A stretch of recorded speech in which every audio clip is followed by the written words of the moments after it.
So about the Dallas Mavericks, I'm gonna go another direction with the Dallas Mavericks. I'm gonna go another direction, and I'm not saying I was with the Luka trade. I wouldn't have done that. You couldn't have paid me enough money to get my franchise player, the best player we done had since Dirt, to LA. I'd have never done that.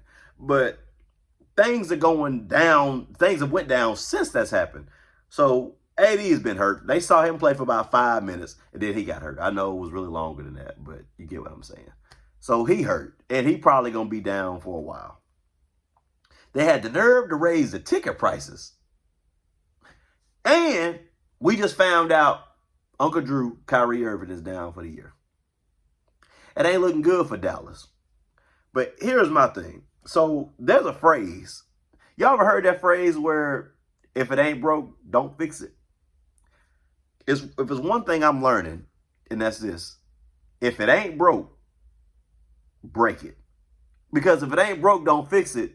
That implies the fact that you're just going to stay where you're at. Like, unless you just got a well-oiled machine that's just kicking ass on all cylinders, and it's what your current product is doing what you needed to do, then don't fool with it. But if it's not doing what you needed to do, and if it's not really getting that desired result, then why not break it?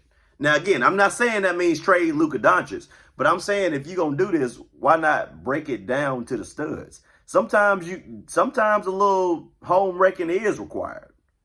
In short term, I do like it for Dallas. I do. It's unfortunate that Kyrie got hurt and AD got hurt. I don't know what the hell they raising the tickets price up 8%. I don't know who told them that was cool.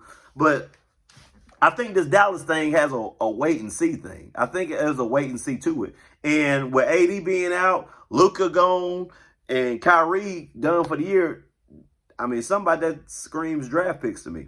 So we'll see what happens. I just don't think that it's going to be all doom and gloom the whole time. And again, I'm not sitting here saying that I would have traded Luka. I would not have done it. I wouldn't. But I think there's more to this. And there's been some things that was unforeseen with Kyrie and AD, like I said. So I just wait and see. I know Dallas is down bad right now, and it's easy to kick Dallas in the nuts because they look like they done made a terrible mistake. And maybe there is some backroom politics going on with the girl trying to tear the team down so they can get them to Vegas. Maybe that is a thing. I don't know. But sometimes destruction is necessary to build something beautiful. You know, it's almost like a relationship. So, like, y'all ever had a relationship, been in a relationship, or dated somebody, and it's getting to a point to where what it was ain't necessarily what it is, and your best days are behind you, but you just kind of stuck in that relationship for one reason or another. You just whether you don't want to be alone, you think it's gonna get better, or you done got comfort there, or y'all got kids, y'all feel like y'all stuck together. Whatever the reason, y'all sticking together longer than y'all should. That relationship just don't shine like it used to. And so when that happens, and why you shouldn't do that, because that's number one, what that does, it blocks your blessing. It blocks your blessing. Because when you stay in something longer than it should, you are prohibiting something that can really great to come in. You are stopping that. Unless you, never mind. But what I'm saying is, when you're holding on to something that's no longer doing what you needed to do, you're not creating room for you to get something that can do what you needed to do. Or at least cultivate something that can hopefully do something that you just got rid of.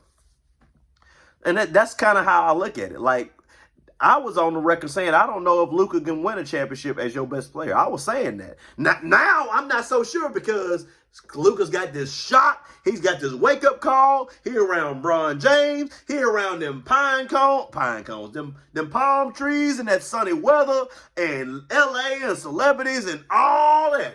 A situation he was not going to be a part of in Dallas. A learning tree he was not going to be a part in Dallas. A shot and a slap in the face that he was not going to receive in Dallas. So now I kind of back off of that, because I happen to think LA is going to the finals. I said that the day after the trade, and look at what they had. Number 2 in the West. But I digress, because I'm talking about Dallas. We just got to see what happens. And I think Dallas has a master plan.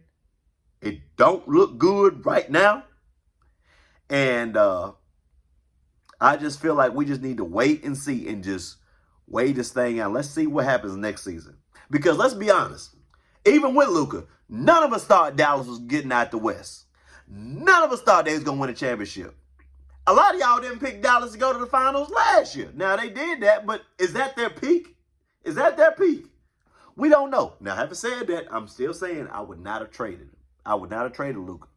But I understand because I was one of the main ones saying you can't win when Luka is your best player. No way. I wasn't saying nothing about him being out of shape because I thought he was ball dominant. He took a lot of bad shots. He spent a lot of time crying to the refs when he could have got back on defense. And I think he tries to go 1-on-5 instead of playing 5-on-5. These are all things I kind of thought. So now, I mean, he's looking good now with LA, but again, it's a totally different situation. So I see where they could have traded him. I see why. I think all the reasons they traded him ain't really the true reasons, but nevertheless, I see.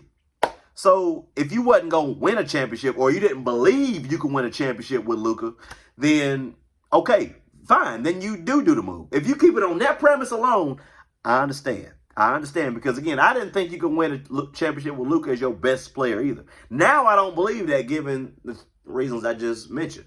So we just got to see what happens. I think it's easy to just throw this season away. You just play the lottery, just hope for the best. And you got your young pieces. AD gonna be coming back. Luka, Kyrie coming back, and just see what your young boys gonna do. And you still got Klay Thompson for what it's worth. But you better do it because this window is a small window. So if you're gonna do something, you better do it quick because does not look good long term. But short term, I think there's still a window there. We just gotta wait and see.